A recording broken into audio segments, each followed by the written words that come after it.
Hey, it's Alec from Cityhill Insurance. Today we are talking about auto burglary. That's when someone breaks into your auto, that's a fancy word for car, and steals all your stuff. That's the layman's term for burglary. Now, if you're looking for what happens when someone steals your car, Grand Theft Auto, that's a different video that we got linked in the description. So what are you supposed to do? You were just out having a great evening, shopping and eating frozen yogurt. I don't know what you do. But you come back to your car, ready just to go home, make some dinner, enjoy your night, and you discover your windows have been smashed in, your valuable plunder has been stolen, your precious rubies and sapphires that you leave in your glove box, gone. What are you supposed to do? Do you call the police? Do you call your insurance provider? Are you supposed to drive home with a broken window and glass everywhere? Today, we're gonna dive into that process and talk about exactly what you need to do when that happens. Believe it or not, auto burglary is one of the most common types of larceny, making up 27% of all theft in the United States. Now, when it comes to insurance coverage for auto burglary, there are two types of insurance that you want to make sure that you have. One is comprehensive auto coverage.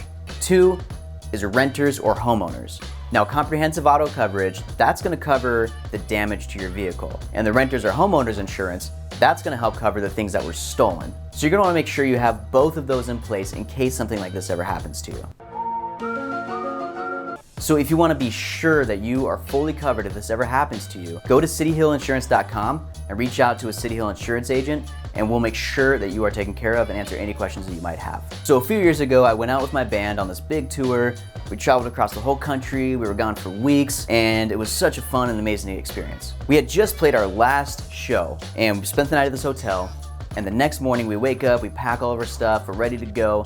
We get out to our van, and we discover the windows have been smashed.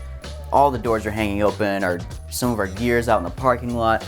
Someone had stolen a bunch of our music equipment, and it's expensive. Now, of the 5 of us that were there, none of us had ever experienced that before. We didn't know what to do. We were Googling, we went to talk to the hotel manager, like, we need an adult to help us, even though we were all 25. So it's been a few years, I've had other experiences like that, but I've also learned a ton about insurance since then. So I'm gonna use that information and what I know and what I've experienced to help make the process simple for you. The first thing you wanna do, maybe this goes without saying, but make sure the crime isn't ongoing. If it's currently happening in front of you, get out of there. Call the police, report the crime. Don't stick around, don't try to stop it. Just get out of the way. If that's not the case, then go ahead and move to the next step, which is take an assessment. You're gonna wanna take pictures of damage, you wanna take notes on the things that are missing, and if you know the value of them, or at least the approximate value, make sure you record all that as well. The next thing is if you notice that any of your debit or credit cards are missing, you wanna call your bank right away and have them cancel and replace those. Then at this point, after you've done all that, you wanna call the police and file a police report. Unless this is an actual emergency, you can call the non-emergency number and just tell them that you wanna file a police report. Now, they most likely won't come out to do their own assessment, but they may ask for the pictures that you took, so make sure you have plenty of those. Once you're finished with the police report, they'll send you a copy, and you're going to need that if you're gonna file an insurance claim. So make sure you hang on to your police report. Now at this point, you can make the decision whether or not you want to make a claim with your insurance provider. Now before you call and make that claim with your insurance provider, you wanna make sure that the cost of your deductible is less than the value of what was stolen.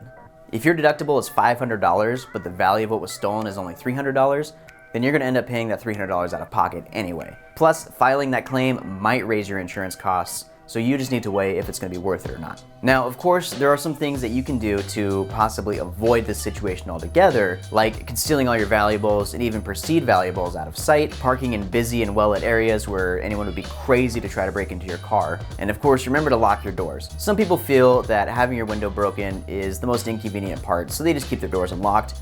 That's never a good idea. Lock your doors. Now remember, if you want to make sure that you are completely covered with comprehensive auto insurance and renters or homeowners insurance, then go to cityhillinsurance.com and reach out to a Cityhill Insurance Agent, ask us any questions you might have, and we're going to make sure that you are taken care of. Thanks for watching.